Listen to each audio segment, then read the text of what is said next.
যে নবান্ন ঘেরাও করব এবং মুখ্যমন্ত্রী মমতা ব্যানার্জিকে ঠিক বাংলাদেশের হাসিনা মতো আমরা ঠিক পদত্যাগের দাবি করব। আর অমনি মুখ্যমন্ত্রী ওখান থেকে হেলিকপ্টার নিয়ে উড়ে পালিয়ে যাবে পদত্যাগ দিয়ে আমাদের ভয়ে, আর আমরা গিয়ে খপ করে কুর্সিটা নিয়ে নেব। এরকম শুভেন্দুদের একটা চলছে দফা। যে কি শুভেন্দুরা বলছে এখন লোকদেরকে শেখাচ্ছে, উস্কাচ্ছে। যেদিন থেকে আরজি কর কলেজে মৌমিতা দেবনাথ ধর্ষণ হলো, সেই দিন থেকে এই ধর্ষণটা নিয়ে শুভেন্দুবাবুর এত চিন্তা আর এত ওর মন খারাপ যে ও মেয়েদের জন্য, নারীদের জন্য প্রাণ দিতে রাজি আছে। শুভেন্দুবাবুকে বলবো, আপনি যদি এতই নারীদের সমর্থক, এতই তাদের হয়ে কাজ করছেন, এতই ধর্ষিতাদের হয়ে কাজ করছেন, আপনি রাজপথে নামছেন, দফায় দফায় আপনি কখনো অফিস ঘেরাও, কখনো পঞ্চায়েত ঘেরাও, কখনো বিডিও ঘেরাও, কখনো আপনি স্বাস্থ্যকেন্দ্র ভাঙচুর, কখনো এই দুর্নীতির মতো কাজ আপনি করে যাচ্ছেন। কিসের জন্য? আপনি নারীদের ওপর দয়া দেখাতে চেয়েছেন। শুভেন্দুবাবু, এই তো পরশু দিনকার কথা, তোমার নিজের এলাকাতে নন্দীগ্রামে একটা মহিলাকে তার বাড়িতে নোংরা পানি, পচা পানি, অন্য লোকেরা তার বাড়ির উঠোনের দিকে পানিটা মারছিল। তো তিনি খালি প্রতিবাদ করেছেন ওই মহিলাটা, যে আমার বাড়ির দিকে পচা পানি, নোংরা পানি কেন মারবে, অন্য তো জায়গা রয়েছে। তো সেই মহিলাটাকে তোমার বিজেপি সমর্থক লোকেরা যা ইচ্ছা তাই করে মারধর, এবং গরিবের মেয়ে আর তার স্বামী চেন্নাইয়ে কাজ করে। তো সেই মহিলাটাকে মার এমন মার যে সারা শরীর দেখানোর কোনো জায়গা নাই। আর ওই মহিলাটাকে শুভেন্দুবাবু, তোমার ভাইরা, তোমার বন্ধুরা, তোমরা মিলে, তোমার বিজেপির লোকেরা মিলে উলঙ্গ করে গোটা গ্রামকে ঘোরালে, এবং মেঘনাথ এই সম্পূর্ণ জিনিসটাকে দেখলো, শুনলো, জানলো। তো আমি বলবো যে শুভেন্দুবাবু, এই যে মহিলাটাকে ন্যাংটা করে তোমার বিজেপির লোকরা মারল, এইটার জন্য যেসব তোমার দালাল মিডিয়ারা রয়েছে, সাংবাদিকেরা রয়েছে, সাংবাদিক না রাংবাদিক এরা রয়েছে, এরা ওই একবার আবছা শুনিয়ে দিল জনগণকে যে একটু গোলমাল হয়েছে। কিন্তু বাবু শুভেন্দু, তোমার উচিত যে তোমার সেই চোরের মুখে রাম রাম, এটা কি ঠিক? মুহ মে রাম রাম বগল মে ছোড়া। শুভেন্দুবাবু, তোমাকে লজ্জা লাগে না?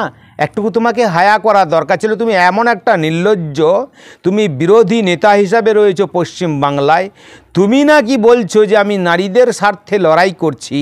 তো তোমার এলাকাতে ওই মহিলাটাকে ন্যাংটা করে নন্দীগ্রামে ঘোরালে, তো ওই মহিলাকে ন্যাংটা করে ঘোরানোর উদ্দেশ্য কারণ কি? ওই মহিলাটা প্রথমে ছিল বিজেপি। তোমাদের জ্বালা যন্ত্রণা, তোমাদের নিপীড়ন, তোমাদের অত্যাচার সহ্য না করতে পেরে ও তৃণমূলে চলে এসেছে বলে মহা অপরাধ। তাই তো ওই মহিলাটাকে ন্যাংটা করে মেরে তোমরা গোটা গ্রাম ঘোরালে, তা তো ভিডিওতে প্রকাশ হয়েছে। শুভেন্দুবাবু, তোমাকে লজ্জা করার দরকার। তুমি কোন হিসাবে নারী আন্দোলন করো? তোমাকে আমাদের জনগণ বা আমরা জনগণের কাছে আমরা আবেদন রাখব যে এই রকম একটা বেঈমান লম্পটকে ধরে এখনও পর্যন্ত বুক ফুলিয়ে আপনি জেলের বাইরে ঘুরে বেড়াতে পাচ্ছেন, এটাই আপনার ভাগ্য ভালো। এটাই আপনার ভাগ্য ভালো, তাই না? শিশির যেমন ছিল ডাকাত, তার বেটা তো বড় ডাকাত। তাই বলছি আমরা এখন শুভেন্দুবাবু, তুমি নবান্ন ঘেরাও ডাক দিয়েছো, খুব সাবধান হয়ে যাও। কারণ তোমার ডাকে 99% সাড়া দেবে না, ইনশাল্লাহ আশা করি। আর তুমি যখন এই নবান্ন ঘেরাও করতে যাবে, তুমি যে ভাষাটা উচ্চারণ করেছো, তুমি নিজে সাবধান থাকো যে তুমি কি ভাষা, কি একটা ল্যাঙ্গুয়েজ ইউজ করেছো। তাই আমরা বলবো কি জানেন, যে দফার নাই দরকার, গ্রেপ্তার করো বাংলার গাদ্দার। দফার নাই দরকার, দফা নাই আমাদের দরকার। শুভেন্দু গ্রেফতার, বলি সবাই বারবার, চাই এই হারামজাদার গ্রেফতার। শিশির বেটা শুভেন্দু, তুমি জঙ্গিদের বন্ধু। বাংলার মাটিতে তোমায় দেব না কো থাকিতে, তবে দফার নাই দরকার চাইটাকে গ্রেফতার।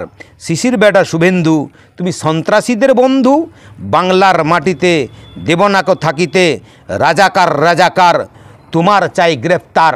আমরাই তো জনগণ এই দাবি করব, তুমি পশ্চিম বাংলার একটা রাজাকার।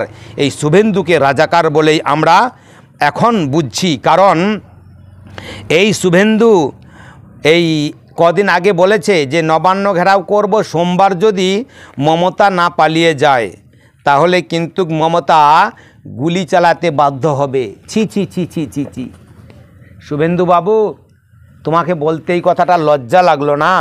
যেখানে নির্বাচিত সরকার আমাদের পশ্চিম বাংলার মুখ্যমন্ত্রী, জনগণের নির্বাচনে তিনি সরকার হয়েছেন, তেনার সুপার পাওয়ার আছে, তেনার সব কিছু হাতে ক্ষমতা আছে। এই নির্বাচিত সরকারকে আপনি এমনভাবে আপনি ব্ল্যাকমেল করতে চাইছেন যে আপনি শেষ পর্যন্ত তিহার জেলেও মনে হয় তার থেকে আরও বড় জেলেও আপনাকে যেতে হতে পারে। আপনি সাবধান, কারণ হচ্ছে আপনার জনস্বার্থ মামলা আপনার ওপর অবিলম্বে আসবে। কারণ আপনি একটা বিরোধী নেতা হয়ে বললেন কি করে, কোন লজ্জায় বললেন, কার সাহসে? আপনার বাপ মোদির সাহসে, না অমিত সাহসে, না জগাই মদাই গদাই এদের সাহসে বললেন? কি কথা, বেআইনি কথা বললেন?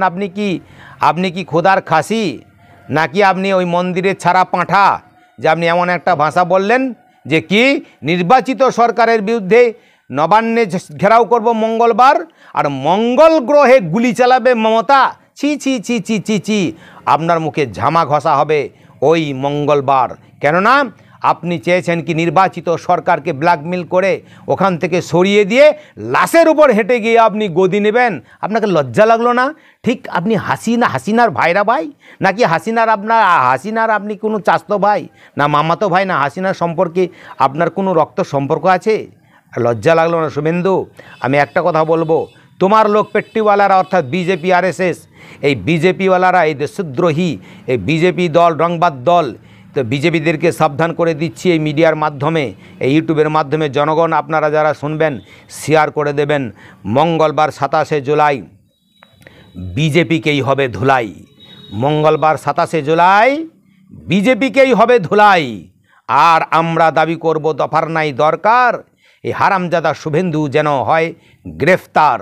শিশির বেটা শুভেন্দু এই হারামজাদা জঙ্গিদের বন্ধু, শিশির বেটা শুভেন্দু এই হারামখোর সন্ত্রাসীদের বন্ধু। অতএব আমরা চাই ওই নির্যাতিতা কেন্দ্র করে, আরজি কলেজকে কেন্দ্র করে, আরজিকর কলেজটাকে কেন্দ্র করে, এই ধর্ষণটাকে কেন্দ্র করে আমরা কি করব, ঘোলা জলে মাছ ধরব দিয়ে নির্বাচিত সরকারকে ব্ল্যাকমেল করে বিজেপি চাইছে। আমরা তো কোনোভাবেই পশ্চিমবাংলার জমিনে মাটি পাই নাই, এক কাঠাও জায়গা পাই নাই। আবে তোদেরকে লজ্জা করা দরকার। আমরা এমন একটা নির্লজ্জ পার্টির লোক, যেখানে তোমাদের ছিল 18টা সিট, কমে হলো তো তোমাদের 11-12টা সিট হলো। যেখানে মুখ্যমন্ত্রীর সিট ছিল 22টা, সেখানে হয়ে গেল 30টা-29টা সিট হলো। লজ্জা লাগলো না? নির্বাচিত সরকারকে তোমরা ব্ল্যাকমেল করতে চাইছো। তোমরা দেখাও একটাও যে মমতা ব্যানার্জি ওই ছাত্র আন্দোলন নামে যে তোমরা আন্দোলন করে তোমরা ভাঙচুর করেছো। বিজেপিকে সাবধান করব।